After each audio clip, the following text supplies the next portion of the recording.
Coach, tuzungumzie michezo ambapo hapo jana tulimshuhudia Yanga akiondoka na pointi 3 pale Dodoma dhidi ya Prison kwa goli 1-0. Wengi wameitazama ile mechi kuelekea mchezo wa dabi. Kwa jinsi walivyocheza Yanga hapo jana, wewe dabi unaitafsiri vipi?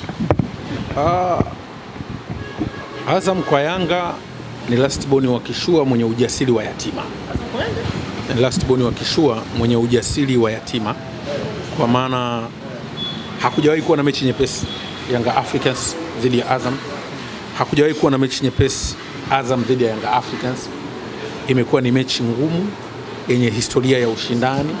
Katika mazingira yoyote wanayokutana kumekuwa na ushindani hasa, na imekuwa ni mechi inayokuwa na magoli mengi, lakini wakati mwingine mechi yenye ugumu sana. Nasema hivyo kwa sababu Azam hata awe katika wepesi gani hajawahi kutoa mechi nyepesi kwa Yanga Africans. Yanga hata awe katika ubora gani hajawahi kupata mechi nyepesi kwa Azam. Ndio maana nikasema ni last born wa kishua mwenye ujasiri wa yatima wanapokutana kwenye game kama hiyo. Lakini kwa sasa ipo tofauti. Yanga Africans ndio timu inaongoza ligi. Imefunga magoli machache sana. Imefunga magoli mengi kuliko timu yoyote. Wamefunga magoli mawili hao. Wana magoli zaidi ya 30. Azam ni moja ya timu ambayo imekuwa na ups and downs. Wanaruhusu mabao, wanafunga mabao. Hawana muendelezo wa ubora wa mechi kwa mechi. Kwenye mechi hii wanakuwa na nidhamu ya pekee. Wanakuwa na ultimate composure.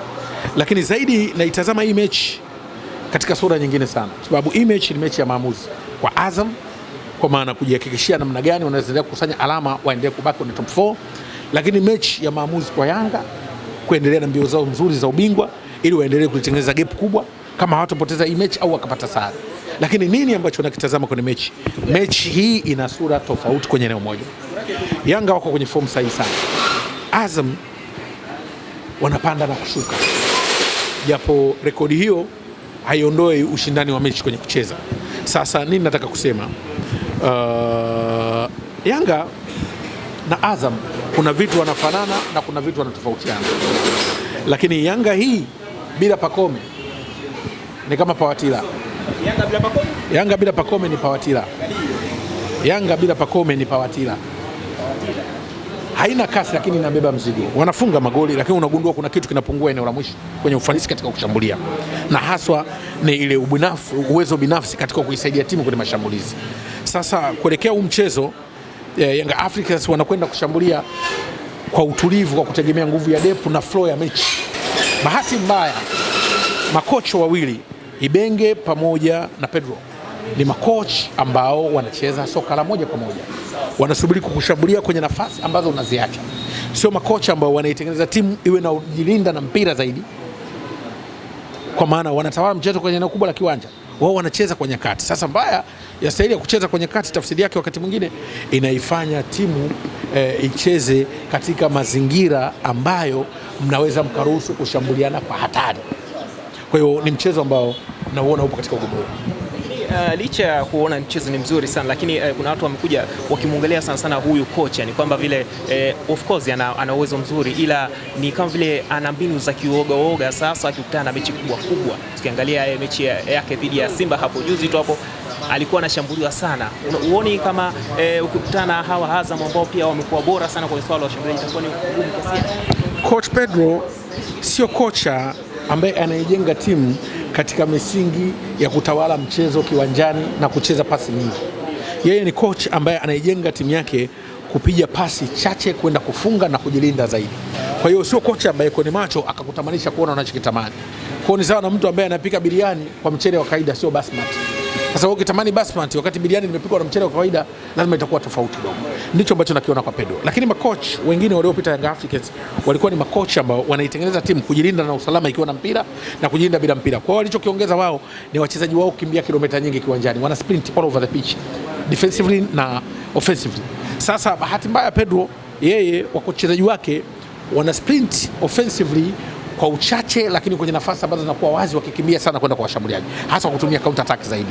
Lakini timu yake inapokuwa mpinzani kanyang'anya mpira haraka haiwezi kurudi kwenye shape ya kujilinda, kwa sababu wachezaji wake wanacheza mbalimbali, na ndio maana Yanga inaonekana kama itawali sana mchezo. Hii ni staili ya coach kucheza. Sasa kumhukumu kocha unaweza ukawa sawa au usiwe sahihi. Ni kocha mwenye falsafa gani? Yaani wewe mwalimu wa physics unataka afundishe history. Pedro ni mwalimu wa physics wanamlazimisha afundishe history. Sasa staili yake ya kucheza haitoi hicho kitu ambacho watu wengi wanakitamani. Lakini ukirudi ndani ndio tunasema mara nyingi hata kwenye timu zetu wanakosekana wataalamu katika idara ya ufundi ambao wanaweza kaleta kocha ambaye ndio sehemu ya falsafa ya timu. Ndio maana utakuta unaleta kocha huyu, timu inaonekana kocha huyu bwana hatumuelewi. Mmeleta kwa kutaka achezeje? Ndicho mnachokihitaji kutoka kwake. Back 4 yake inacheza flat back 4, flat back 3. Kwenye midfield ana drop watu kiasi gani? Team inapokuwa kwenye shape ya kushambulia iko katika umbo gani? Inapojilinda ipo katika umbo gani? Wachezaji na wagawaji majukumu kiwanjani. Ndio kitu ambacho nakiona tofauti kwa Pedro. Ukija kumwangalia mchezaji mmoja mmoja pale Yanga, tukizungumzia Depu amezidi kuwa bora kila siku. Huwezi kumkosa kwenye mechi yote bila kutupia kamba. Jana tumeona ametupia goli na imekuwa ni goli lake la 6 kwenye ligi. Unamuona wapi Depu? Depu ni kama tochi. Depu ni kama tochi. Ukiitoa beti huwezi kuona makali yake. Ukiweka beti unaona hata ulichokipoteza. Ni mshambuliaji ambaye ukimchezesha ana uwezo mkubwa wa kufunga, anajua kufunga, anasoma mchezo, anakaa kwenye nafasi na anafanya maamuzi. Lakini mechi zote ambazo watu wanamkosoa Depu ni mechi ambazo Yanga hawakuwa kwenye form ya kutengeneza mashambulizi mengi. Huwezi kumuona Depu. Kwa Depu ile ni tochi. Ndio ilikuwa tochi bila taa. Sio mechi ambayo Yanga walikuwa kwenye mchezo. Yanga waliteseka kutengeneza nafasi nyingi. Depu ilikuwa huwezi kumuona. Tazama mechi za FAR Rabat, Ahli. Ni mechi ambazo Yanga Afrika tulikuwa nje ya mchezo. Depu huwezi kumuona. Mechi ambayo Yanga wameflow Depu utamuona. Usipomuona kuvizia utamuona kwenye nafasi iliyotengenezwa. Kwamba Depu anaonekana kwenye mechi ndogo ndogo za kawaida. Mechi kubwa hiyo Yanga ilionekana vipi? Sasa mechi kubwa ndio ambazo zilimpalia Yanga. Kwa hiyo tayari sio huwezi kusema Depu hawezi. Hiyo ni mshambuliaji, inategemea flow ya mechi. Hata Mahele timu ikikamata hawezi kuonekana. Kwa lazima ufahamu Depu kwanza anatubana. Na mshambuliaji tunampima uwezo wake wa kufunga. Kitu ambacho Depu katuonesha katika kiwango kikubwa. Inahitaji roho mbaya tu na chuki. Waamini kama Depu sio mshambuliaji. Inahitaji roho mbaya na chuki. Tena Alan Okello, unajua anashangaa kumkataa kwamba mbona kama haoneshi kile tulichomtarajia. Alan bado ameshindwa kuleta kasi ambayo watu tulidhani yuko nayo. Na ni mchezaji ambaye hajajipambanua Yanga. Bado hajajipambanua Yanga. Kwa sababu hakuna mechi ambazo ukitazama Alan ameng'ara kwa 99%. Ukasema sasa man of the match ni kama Ruhani anayepandishwa mpaka kushikwa sikio. Ni kama Ruhani anayepandishwa mpaka ashikwe sikio kwa sababu ndio kwanza bwana, hebu panda bwana, sogea, ndio anapewa magoli, anafunga, anaanza na kuja taratibu. Kwa hiyo bado ana safari ndefu ya kutengeneza fomu ambayo kila mmoja anaitamani Alan.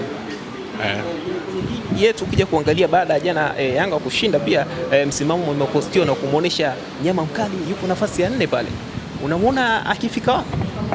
Yanga ushindani wa ubingwa. Nani sasa? Simba yupo nafasi ya 4. Ushindani wa ubingwa mgumu kwa sababu Yanga anaendelea kushinda. Na utofauti sasa hivi ni alama 5. Msimu uliopita bingwa alama 1. Kwa bado Yanga yuko kwenye form kubwa. Yuko kwenye form kubwa sana. Simba wana kazi ya kufanya. Yaani Simba sasa hivi wacheze hizi mechi kwa dua na maombi. Ili Yanga apoteze. Sababu kinyume na hilo mwendelezo wa Yanga Afrika si unapa ugumu Simba. Vikao vipigwe dua zipigwe. Sasa sio dua tu, dua za kafara. Simba sasa hivi anahitaji kufanya kafara ili Yanga asiwe bingwa. Kwa sababu kama Yanga anaendelea kushinda maana yake ubingwa unakuwa. Tofauti ni alama 5.